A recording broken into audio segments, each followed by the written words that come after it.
That. Now we're live recording. All right. Welcome everyone. Thank you for your patience as we are joined again.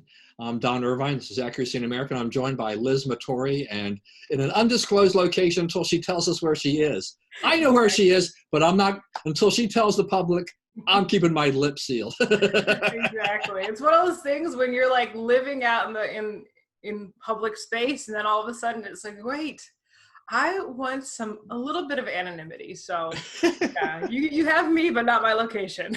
Yeah. Well, I mean, you start getting around in public and then the rumors will start flying and whatever. Exactly. Yeah. All right. We haven't done this for what, couple of weeks, 2-3 weeks now. So it's good to have you back. And I have thought about a couple other things, even since I sent you kind of the general topics list that hopefully we'll get a chance to get you a couple of comments on here. But I'm making a big deal of this every show I do, no matter what day it is. It is 88 days until the election. Wow. So that's just mind-boggling that we're now less than 90 days in. It's getting crazy. President Trump has been trying to campaign. He was in Ohio trying to, do the campaign route. Joe Biden is still not on the campaign trail yet, but that's probably a good thing for him. But anyway, so that's just kind of the general overview. We'll talk a little bit more about politics specifically here coming up, but I just wanted to go over. So we had the unemployment report this morning. It came in with 1.8 million jobs were created. The stock market investors were expecting 1.48 million, so that's a good sign. And the unemployment rate dropped down to 10.2%. So, it has been leveling off. I mean, we had 2 big months, which probably is not totally unexpected, but even surprised Wall Street to a certain degree that it came back that quickly. Right. Now we know, because of reopenings and closings and a lot of other things, things are a lot flatter now. So I'm not even sure we're going to get much below this figure in terms of 10.2%. But we have 2 more unemployment reports coming up before the election, so we might do that. But it's all trending in the right direction in general for President Trump, for all of us overall. Thoughts about, what do you think about the economy and even the effect it will have on the election at this point? Right. I think, people around the country, if not the world, are trying to really figure out how they can not just survive, but create some semblance of stability for themselves and their families. So we'll talk about it later in reference to schools and going back to school now that we're in August heading to September. But, when it comes to adults, for example, who are wanting to get back into the workforce, who were let out or what have you, whether it's companies, small business, large businesses, are identifying ways to be flexible. We had already started that flex work for quite frankly like 15 years now, but lo and behold, as long as you have internet and electricity, God bless you, you can work from where you are. Like, for example, where I'm working, I can work remotely, and so it's been really wonderful. It's a big adjustment because you miss being like in person, and there's so much you miss connecting with people in person. But we do what we can through, oh goodness, I hate to promote it, but Microsoft Teams and Zoom, they're different vehicles that people can take advantage of. And I think everyone is trying to find a way to move forward.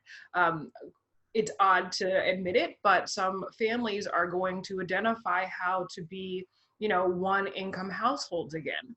I know for the last 40 years, we have been pushing for two incomes in a family structure. But when you have children at home and you care about the sustainability and growth of your family, there will have to be sacrifices. So over the last, 6 months now, since March, families have had to identify, what can we do now? You might not be able to do everything. You might not have that dream job quite yet, but this is the time for us to identify what we need and how we can get what we need for ourselves and our families. Yeah, there's a lot there. I mean, there's so much going on here with the way our world has changed changing and changed because of COVID-19, and we're still trying to get our hands around it. I mean, vaccines are still being developed, and lots of different things are happening along that basis. Oh, wait, flag that. I took the nose test last week. Uh-oh.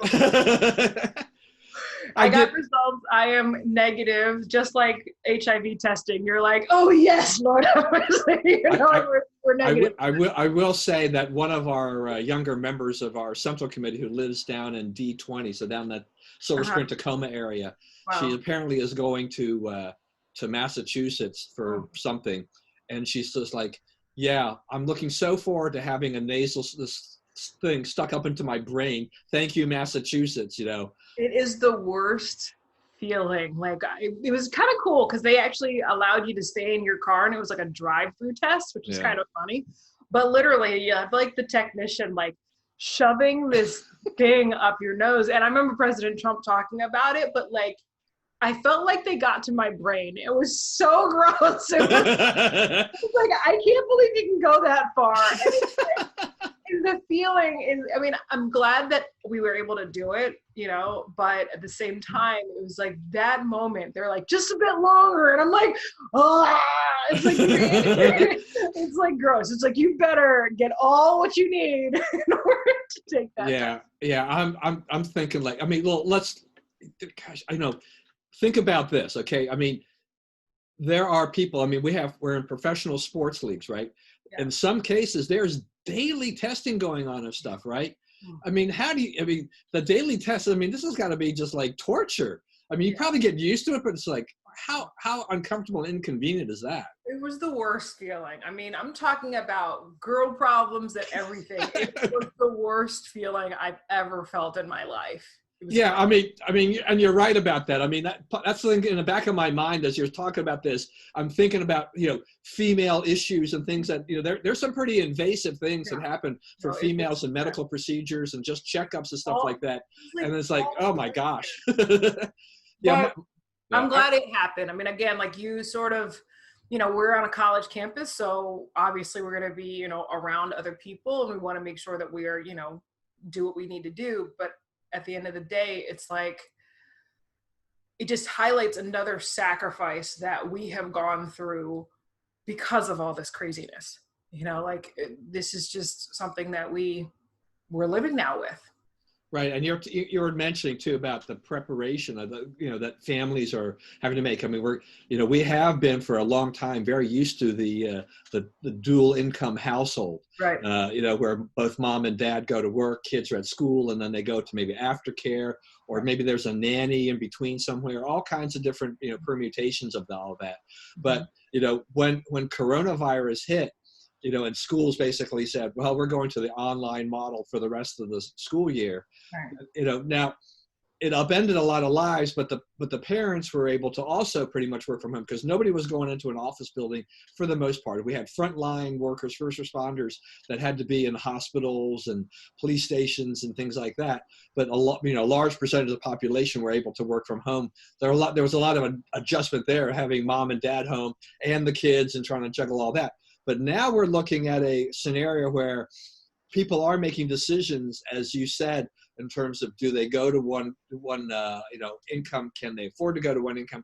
There's also the fact that there are people who want to go back to work, but maybe there's now a permanent job loss. This has gone on so long, and it's been so painful to get reopenings. We're still not anywhere close to really fully reopening the economy, that companies that had the PPP loans and had to use those up, they're looking now and they're saying, we're done. We can't do this anymore. We cannot just continue to string this together on a series of government loans and all these kinds of things. Our business is done. We're shut down, and there are some jobs that are going away permanently until people feel comfortable enough to become entrepreneurial enough to create more jobs. Also, going back to the office, some companies are dictating that you need to go back, and they're doing the social distancing and all these. But there are a lot of people who are like, I don't want to go back to work. A lot of elevators, you can put 2 people on an elevator. How long is it going to take to get your people to wherever you are if you can only get 2 people on an elevator? I mean, it's total insanity in terms of what's happening here. Right. I think that, there there's an opportunity to, again, like with downturns, you also have opportunities. There's a whole cottage industry, if you will, of people who have plexiglass, shielding, right? So, Yeah. there are all these people who are like, we can create your plexiglass place for you. And then you have like the things that go here and the things that go here. And then there are now, head garb that you could wear. I mean, Right. if you will, people are being creative, but you're right. I mean, do we just need to just deal with it and go herd immunity because it's unsustainable? These are sort of the questions that we as a society have to cope with. I mean, how can you live and function this way for an extended amount of time? Right. It's a fundamental question. It has been before, and it continues to be. All right, now I'm going to move on here, just something similar or related here, which is Dr. Fauci, who seems to be a lightning rod. There are people on the right and left, and there's a lot of mixed opinion about who's supporting him, who hates him one minute or another, and things like this. But yesterday or the day before, he was saying that we can survive COVID-19 without another shutdown, which I think is good news, at least on the top level of this, is that we need to be able to say, and have at least some public health officials say, yeah, look, this is not so bad that we have to shut everything down all over again, because if we do, I think that's a real death knell for the economy. That's a strike that's going to be very hard to come back from. But living, I think this is something I have said for a long time, is that we have to learn to live with this. Right now, it's managing this virus and living with this. And it's gonna have its own permutations over time, because it's a virus. It's going to do different things at different periods of time to different people. So, we're not going to eradicate it, but we can kind of manage it and kind of keep it under control. So I think that's, to me, is kind of a sigh of relief. I don't know how you feel about that. Well, Dr. Fauci, wow. I mean, he epitomizes big pharma, big government, big medicine, he's like the archetype, if you will, of that vein. And it depends upon what relationship you have with said entities. Like, do you support the CDC? Do you support anything that the government says, or will you always be skeptical because that's sort of the nature of Americans?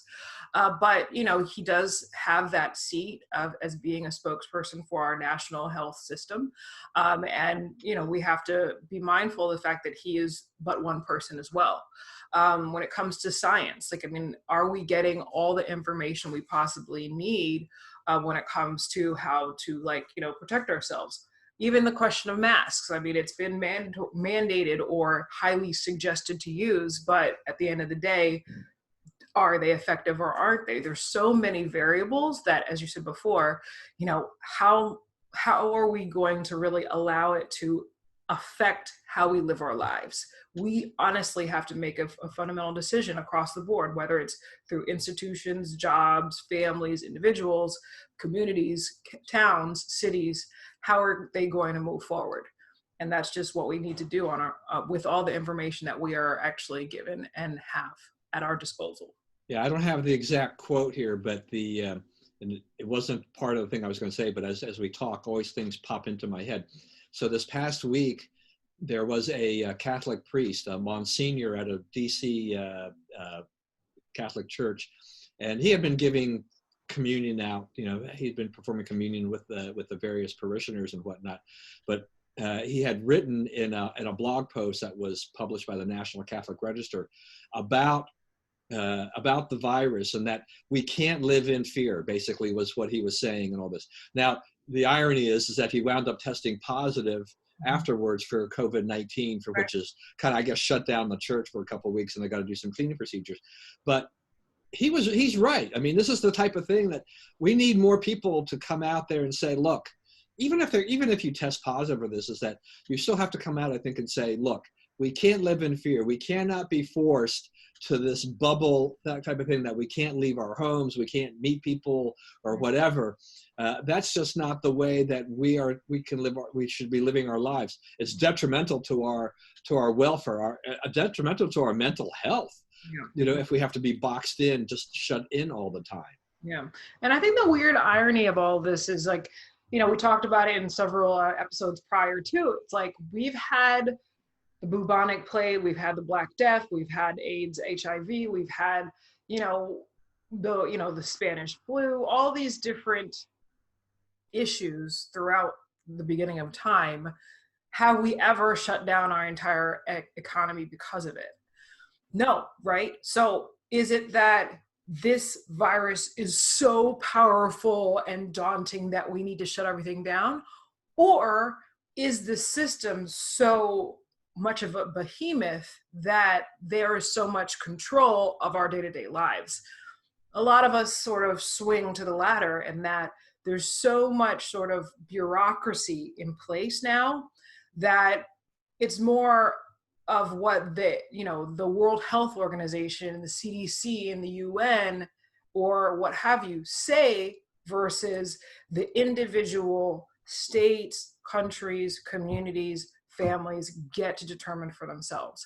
And I think that that's something that we all have to sort of, relegate. It's not necessarily the disease that we have to worry about. We do have to think about the bureaucracy that really can literally freeze us all out of functioning. Right, and the media is not helping the situation at all. Yeah, well, they get their cut too, so. Oh, I like that. All right, I'm gonna head up I-95 a little bit up to New York State, because we have a little bit of a dispute here between Governor Cuomo and Mayor de Blasio. Yeah. Okay, both Democrats, except that de Blasio is one of your favorite. I mean, he is hardcore left. I mean, he fits into that AOC mold, Bernie Sanders, all that far leftist stuff. And he has probably performed about as expected since he took over as mayor. I mean, how he's done is, there hasn't really been a whole lot of surprises out of de Blasio. But Cuomo wants the wealthy people who have fled New York over the years, plus the fact that, a lot of these people are right now working from home in Connecticut and New Jersey and things like that, and not technically contributing to the tax base in New York. And he wants them to come back. De Blasio's attitude is like, yeah, sure, come on back.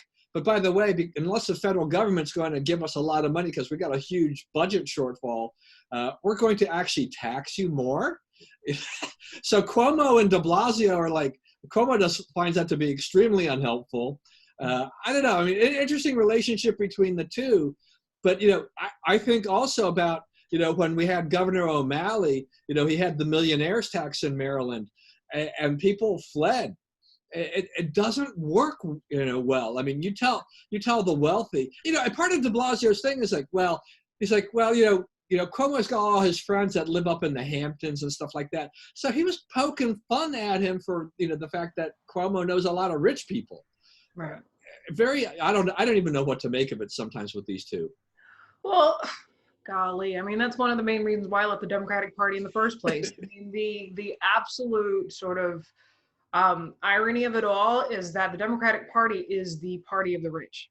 I mean, their donor base, oh good God. Like, I remember going to the DNC convention in 2012. I was responsible for like working with the donor suites, and the amount of money that they contribute just to be in that certain box, to hobnob and rub elbows with this person and that person. I mean, people bundle millions of dollars for all of these campaigns, president on down. So with Bill de Blasio, it's sort of, I don't know how and where he gets away with it, that he himself is beholden to the donor class. And I think perhaps it's that arrogance of communism that they can spew all of these, flowery words of utopia and get the lower sort of echelons of society to support them, while all the while being supported by the hyper rich. And the people who are in between, like the people who actually have to work for a living, whether it's to be bankers or lawyers or doctors or what have you, you still have to work for your keep. They're the ones that are like, I'm not dealing with it. They have the ability to decide where and how they're going to live. They will live in Connecticut. They will live in New Jersey. They already chose to live outside of Manhattan, right? Since for 30 years, you have not been able to afford to live in Manhattan. So Cuomo is actually speaking the truth. Like, this is the dynamic. We actually need these, every other person, every sort of worker is valued. But the funny thing is, the communist or the socialist in de Blasio is actually treating the worker as sort of a pawn to the system. By overtaxing the workers, you basically are making them sort of slaves to the system. And it's like, wait, that's what you're supposed to be, liberating the worker. Why are you like, it's really, de Blasio allows you to see the farcical nature of communism. And I hope that more and more people are realizing the impact it has on the actual workers, because we are the ones who are going to suffer from, that hyper taxation. Just out of curiosity, I mean, do you think that de Blasio is trying to prepare himself for a higher office, that somebody aspires to something like that? I mean, he tried to run for president just now, remember, and nobody cared, I think de Blasio, being mayor of the most powerful city in the country, if not the world, he already is doing the destruction that he is set off to do. He should not and ought not go any farther, because he's already destroyed the city of New York. Again, I went to college there, so I have a very, soft spot for the city of New York, but, he has run out everyone who has supported the city through their work or through their philanthropy or for what have you. People are opting to go to the Sun Belt or to just move across the river and stay there. And what you have left are people who, again, cannot afford to live and or being stuck or living off of the system that literally is crumbling at its own weight. So I can't wait for him to get ousted out of office, because, he literally is destroying a really wonderful, beautiful city, just like every other of the cities that are being destroyed by communist rule. Yay! Always give you a chance to give your communist thing in here. Give the digs in. All right. Like if it walks like a duck, right? We're going to stay in New York here for a little while, because there was an article on New York Post, I think it was yesterday, that said that they had some results from the New York presidential primary on the mail-in voting, the absentee ballot mail-in voting, and that they had received 403,000 ballots, but the election officials threw out 84,000 ballots. They disqualified them for various reasons, which also created a little bit of a brouhaha in terms of disputes as to why they were disputed, in this. But I think this is a kind of the microcosm for mail-in voting in terms of what, we're only talking about 403,000 votes. We're going to get 150 million votes being cast for the presidential race in November.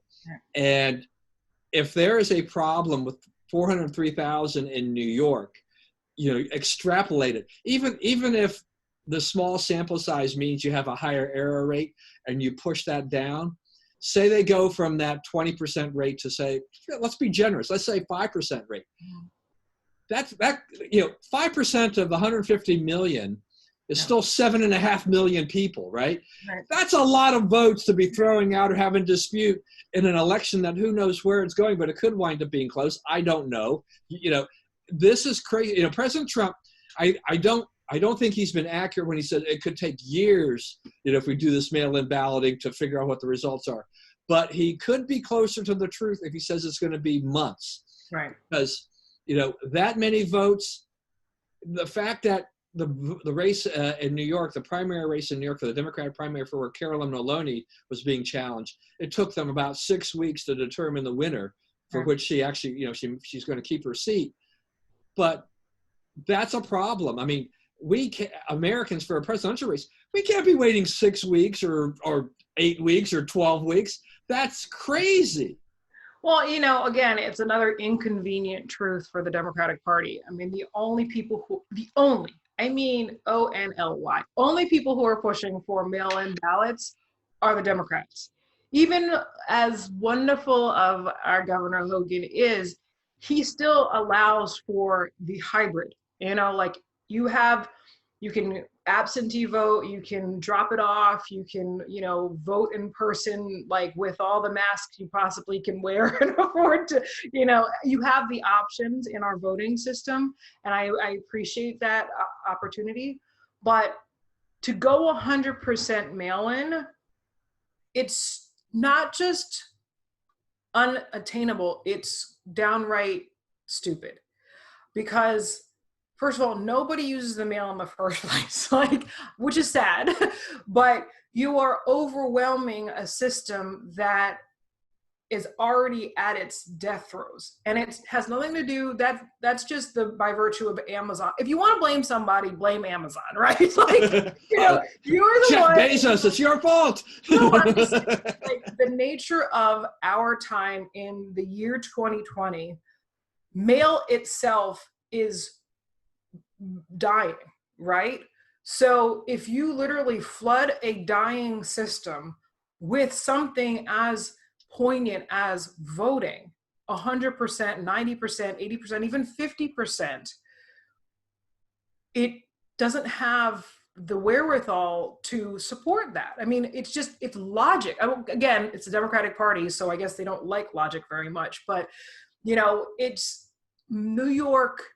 We need examples like this because President Trump does kind of use hyperbole, and sometimes President Trump says stuff that a lot of people are like, oh, that's ridiculous, that's preposterous. But 70% of what he says is actually accurate. You need to have an example like New York to say, I told you so. So that it's not just one person or one party, you know, beating the drum.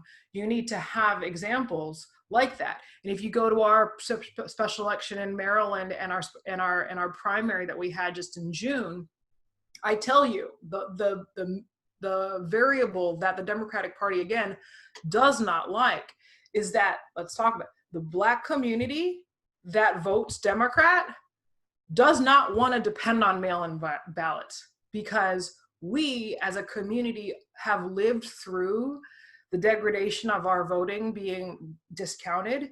We want to see our ballot counted. And we are not willing to, because of what happened in June, we witnessed it. Even if you had the opportunity to mail it in, Black people waited in lines for hours to vote in person because they want to make sure, and we ought to make sure, that every one of our votes is counted. So again, with examples like Maryland, with examples like New York, the Democratic Party is running on fumes by pushing a mail-in all ballot. You know, that's a really interesting observation here, because, and it's true, it's something that no one's really talking about with the Black community, is that if you look around the country, yeah, what's the majority of the people that are waiting in line? Yeah, it's the Black community. Virtually everywhere you go, Atlanta, St. Louis, wherever, they're lining up. You know, now they're probably going to be voting Democrat, but I think it's because, but I think, you know, I think you're right about the mail-in side of this. Here's part of the issue too, is that not only is the Postal Service, which has basically admitted, we're overwhelmed. We're not going to be able to handle all these ballots. So then this part of the solution by election officials in a lot of cases is that they have these boxes, ballot boxes, you know, collection boxes that look like mail boxes that are spread out all over the place. They're supposed to be monitored or guarded, you know, theoretically for security purposes and whatnot. But the most secure thing you can do is go to the polling place and cast your ballot. Right. And again, like you talk about the ballot and your vote. And this is why you see the Democratic Party again running off, like, you know, tripping over their own feet, because they don't honestly respect the pain and the actual pride people have to vote. If you hear their ads, it's literally excruciating for AOC to say, oh, you know, just vote from home. It's super easy. Like, do it from the, like, you know, you can just do it with your sweatpants on. Like, our vote, people died for, you know what I mean? Like, we care so much about this one exercise, our one exercise of citizenship. We are not going to be doing it in our sweatpants, sister. Like, that's just not what we do. It is a moment of pride and opportunity. I remember going with my dad, for example, down 16th Street to vote, you know, and watch him vote. You know, like, it was every time my dad went to vote, it was a moment of great pride and great honor. And you literally are seeing an entire party totally just erasing that opportunity for citizens to feel, let that racist country that you tell us that we're not a part of, when we vote physically in person, that is what we want to do. Do not take that away from us. But oh, by the way, as you said, nobody's saying it. Because the NAACP, the ACLU, all these different organizations are in the pockets of the Democratic Party. They are not independent entities. They do not represent the people. They only represent the money. And so that's why, you know, individual citizens have to rise up and actually articulate what they care about, because they're not going to get it from their traditional leaders, because their traditional leaders are literally just corrupt out of, I mean, don't get me started with the leadership in the Black community, but, you know, when you really think about it, it's really harmful. And that's why we need to fight and really speak up for our rights, our real rights, you know? Yeah, I mean, do you think that the, you know, I mean, I know in Maryland, and I don't know if it's happened this morning yet or not, but at some point in time today, there was going to be, I guess, a decision by the Board of Elections in Maryland as to what the voting procedures are going to be come November. Governor Hogan has been pushing for opening all the polling places. You know, Angela also Brooks out of PG County, the county executive, has said, you know, no, that's endangering the people. I mean, they are going to have an issue probably with poll workers who are going to be too afraid to show up, because a lot of the poll workers are older. You know, and there's always been an election judge shortage for a number of years anyway. So the staffing could be a potential problem for some of these places. But, you know, but it seems that this, you know, by using COVID, has kind of been the smokescreen excuse for the liberals to say, we have to have mail-in voting, absentee voting, because it's the safest, it's the best thing to do. We can't put lives at risk. Right. And yet there's no evidence that going to vote would put your life at risk. I think the way they do it is that they would social distance even there. I mean, they'd figure this out. Like that, again, going through it in February and June, just recently. I mean, talk about like you felt like you were walking into Fort Knox, right? Like it's like, yeah, you're stopped here. You have the drop-off boxes that are monitored. At least in Maryland, they were monitored by the election judges. There was an election person in that blue vest that was standing there for the entire time. You know what I mean? Like, there was that sense of place and sense of honor for the vote, right? You had the people wearing the face shields, and there were also younger workers, people in their 30s and 40s and 50s working at these special locations. And so perhaps it's an opportunity for, again, all of us to come together. If we know that the senior community are usually the election workers, why not have more incentives for a lot of these people who are out of work, maybe, or the people who have flex schedules to work at election sites, you know, do a better job in the counties and through the different, you know, apparatus, whether it's parties or what have you, community organizations, to recruit younger workers so that we all can, you know, take part in it. Because it's like, people do have time on their hands, like before the traditional excuse of, oh, I have to work on election day doesn't exist anymore, because a lot of people are not working. So, it just seems to be so, simple and so logical. But again, I know also Brooks and, Prince George's County, goodness gracious. I mean, talk about the most influential Black community in Maryland. They live in Prince George's County, and it pains me to know that the most conservative, if you will, financially, cannot exercise their right to vote because, again, they are beholden to the Democratic machine over there in Prince George's. So, you're wondering, is it health or is it control that people care most about? I would argue it's the latter. Yeah, I mean, I assume, I guess I know the election judges get paid a certain amount. I guess the poll workers, they get paid at least the minimum wage or whatever. I think it's more. I think it's like $25 or like, It's flat fee. Is it like a flat fee? No, I know the election judges were like a flat fee. It's something today, but you also have, early voting. So I guess Maryland had 10 days of early voting plus election day. So, you talk about 88 days, we're talking more about, it's really 75 days, really. Plus Right. Exactly. That's true. I mean, right. To the official election day when we're supposed to get the results that evening, kind of a thing. Yeah. But yeah, I mean, the thing is that you're right. There are people that are not doing anything for the most part. So that actually, if a lot of those poll workers that worked in the past, and a lot of them probably have just done the same job, every couple of years or whatever, if they're concerned about their health because of their age, I would think that all these election areas, the officials should be able to find plenty of people that would be willing to make a few bucks, especially if they're not really doing anything. Yeah. So that hopefully would not be the big case. All right, continue to move along. Joe Biden, the gift that keeps on giving. This week, he was very generous with his statements. Yeah. And so we have a couple of statements, things that he did this week. This is, when Joe Biden gets unleashed, it becomes fascinating because you just wonder, it's like, what kind of a president would this guy be?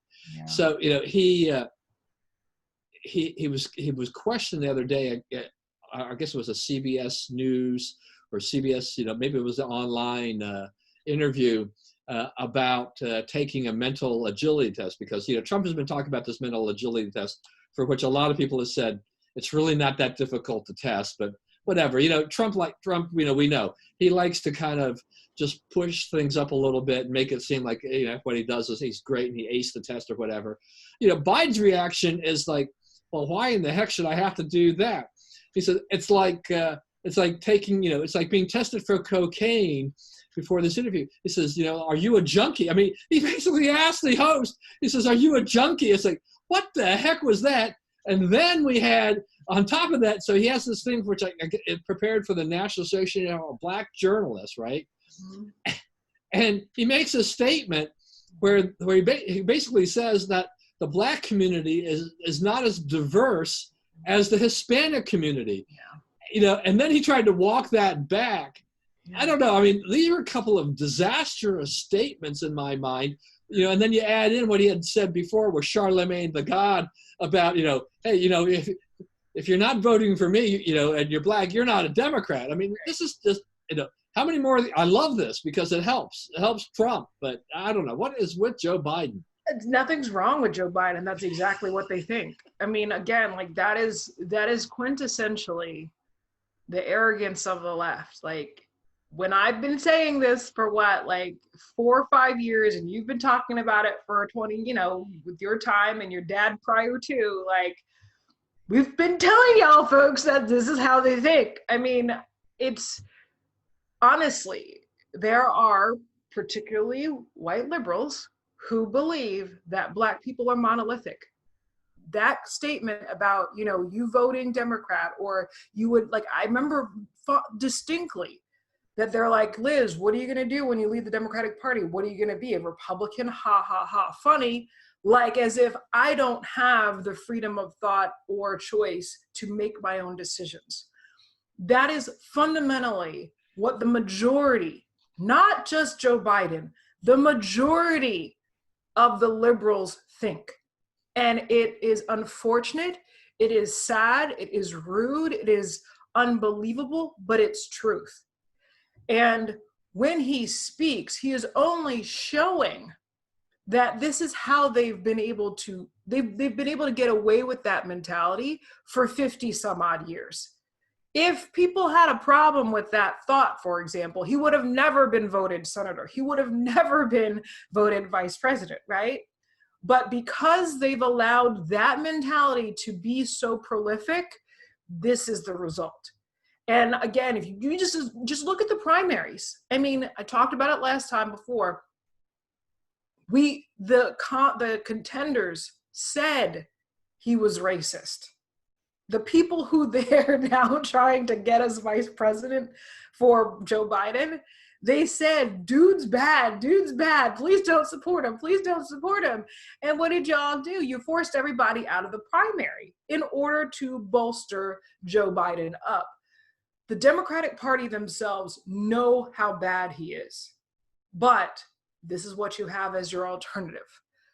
And that's what they believe as Latinos being more diverse. And quite frankly, the underlying statement of that is really, and let's be honest, this is what they say. They basically think that Latinos have the ability to have freedom, intellect, diversity, culture, the things that we think are positive and worthy, while Black folks in America are literally still in slave mode mentality.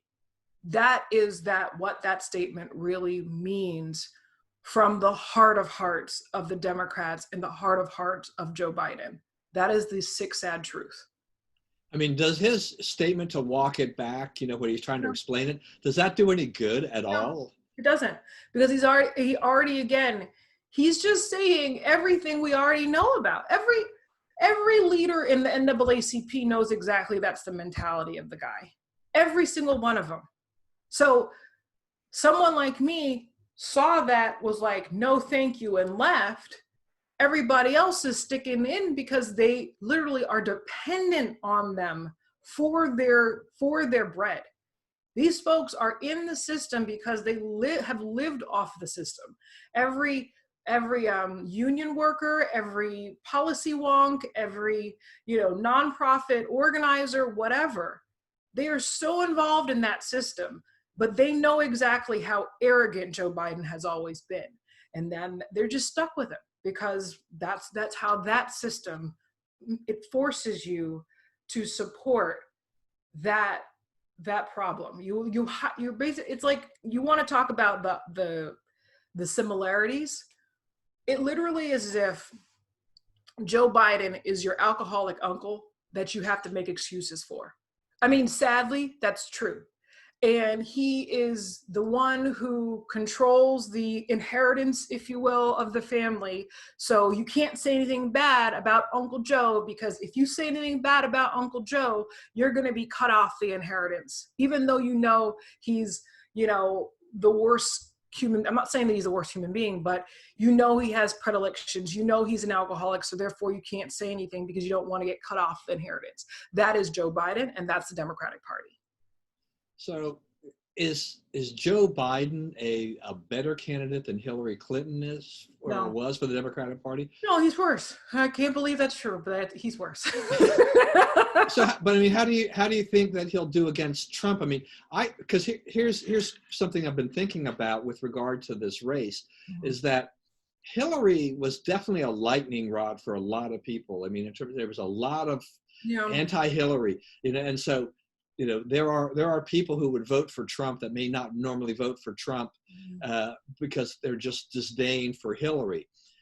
It almost seems like the pendulum might have swung back a little bit the other way, where there's a lot of people who will not vote for Trump and they would vote for Biden, but it's not because they really like Biden. It's because they just don't like Trump. Or we could have the thing where people are disgusted with both of them and they don't vote for either one of them. Well, they can always vote for Kanye, right? Right, right. Go Kanye. You talk about, it's all about percentages, right? So again, I don't know the exact percentages, but you have like your voter base, right? So President Trump's voter base was already enough, let's be honest, to win the electoral votes. He already had enough for all the different 50 states or wherever to make a difference in 2016.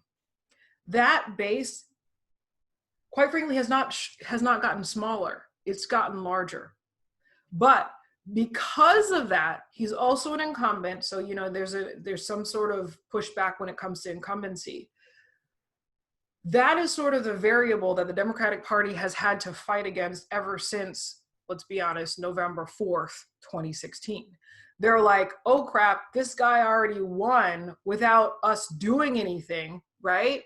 What can we do over the next 3-4 years to ensure that he's either ousted out of office or not reelected? That variable is not what Hillary Clinton was running with or against. Hillary, for better or worse, had her own voter base, whether it's Women for Hillary or what she represented or we were thought that she represented. She and herself in her own career, regardless of her personality or what have you, did epitomize that generation of a working woman who like took not a back seat, but opted for her husband to be pushed through a political career, and finally she gets her chance as senator, as she was freaking Secretary of State, which is awesome, but she also pushes to be, you know, first female president. That whole narrative, for regardless of how you feel about her personality, had its own value, if you will. Same, for better or worse, as you have with President Obama. What does Joe Biden offer that is similar to that package? That the Democratic Party over the last, since 2007-8 up until now, has offered the voter base. Joe Biden doesn't offer anything except anti-Trump. And that is the question. With COVID, with the economy, with tweets, with the border, with all these variables, is there enough pro-Trump or anti-Trump sentiment? And with Joe Biden and his trips, the people who are anti-Trump, are they going to really want to be pro-Biden or step out? Those are the variables that are happening over the next 77 days. And with the media being in the control of the anti-Trump crowd, this is also including Republicans, don't forget. There are some Republicans who despise President Trump to all get out, and we all know that. That group is holding on to dear life in their control. So this is what we as the population have to deal with. All right, we're going to wrap up with one. I'll just get one more comment from you. It's a little bit more melancholy, but since we haven't spoken to each other for a couple of weeks, I just wanted to get your thoughts on the passing of Herman Cain. Oh yeah. Well, you know, I never got to meet him, but you know, I got to hear his voice on a Black Voters for Trump or Black Voices for Trump call a couple of months ago, and you know, when it comes to being an American supporting Trump, a Black American supporting Trump, a Black entrepreneur supporting Trump, an entrepreneur supporting Trump, whatever you want to call it, you really appreciate the sacrifice that people are willing to offer. And again, it's not about the president. And again, like, I wish more and more people appreciated people like Herman Cain. People like Herman Cain see what's at stake. They see it every day and all day. And what they would have said is, now more than ever, we need a president like President Trump because there's so much at stake. And if people saw that and appreciated where that person's coming from, more and more people would be more open-minded. But again, because the media is controlled and has one agenda, anti-Trump, it's going to be harder and harder for people to appreciate people like Mr. Cain. Yes, I mean, Herman Cain, one of the things too is that he liked to refer to himself as an ABC, you know, man, an American Black conservative. Right. And one of the things that really got my goat was just that when Reuters reported that he had died because he had apparently from COVID-19, was that was what they were hyping on. They basically said, Herman Cain, who refused to wear a mask, died of COVID-19, with a lot of the emphasis at in the article, the initial obituary, talking about how he attended the Tulsa rally for Trump, didn't wear a mask, and then got sick there afterwards, and then spent 3 weeks or so in the hospital and then died. I mean, it's a terrible way to treat someone like this, who was an amazingly successful businessman, and was an extremely smart guy, and then to focus in on that. And to me, I thought Reuters did a terrible job and just smeared a great guy. But this is that hyper partisanship, and this is the way the media is that they're trying to exploit everything. Right. Everything needs to fit into their agenda, regardless of how great you are, whether how wonderful opportunities, whether you have invented, the cure for cancer, whatever you've done, it has to fit their narrative. And that's something that, again, Americans need to be very watchful over, because that's not what journalism's about. All right. Go ahead. Yeah. Anyway, so we're going to end it on that note, because my calendar says I have a board meeting that nobody has reminded me. This was scheduled.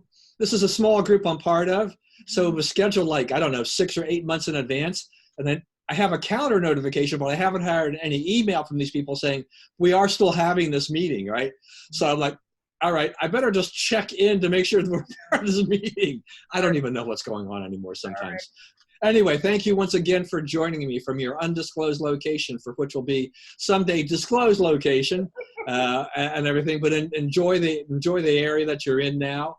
Thanks for joining me. Everyone out there, please stay safe, stay healthy. Remember, we live in the greatest country in the world. Do not let anybody tell you otherwise. God bless America, and we will see you again next week. All right.